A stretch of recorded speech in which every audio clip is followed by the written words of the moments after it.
Let's look at rotary compressors. A rotary compressor uses a rolling piston with a cylindrical housing to compress refrigerant vapor against a reciprocating vane. The spring above the vane holds it in contact with the rolling piston at all times, providing a vapor-tight seal between the high and low pressure zones within the compressor. There is only one valve, the discharge valve. It takes 2 full rotations of the shaft to draw in and compress a volume of refrigerant vapor. Notice how compression and suction occur simultaneously on opposite sides of the rolling piston.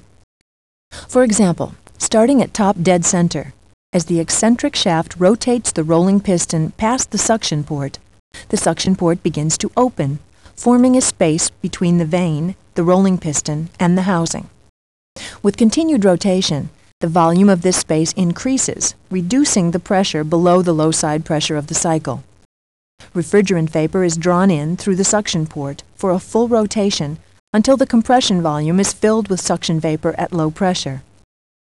In the next rotation, the rolling piston blocks the suction port. Low pressure vapor is compressed in the decreasing space between the rolling piston, housing, vane, and discharge valve on the other side of the piston. Initially, the discharge valve is closed, trapping the low pressure vapor. Continued rotation of the rolling piston along the inside of the housing reduces the volume of the vapor, compresses it against the vane, and raises its pressure. When vapor pressure exceeds the high side pressure, it pushes the discharge valve open. Discharge continues until the rolling piston completes the full revolution and has expelled most of the high pressure vapor.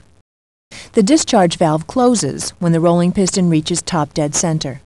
Then the cycle is ready to begin again. This is the mechanical positive displacement vapor compression cycle using a rotary compressor. Please take a moment to complete the following learning activity. To continue, make your selection.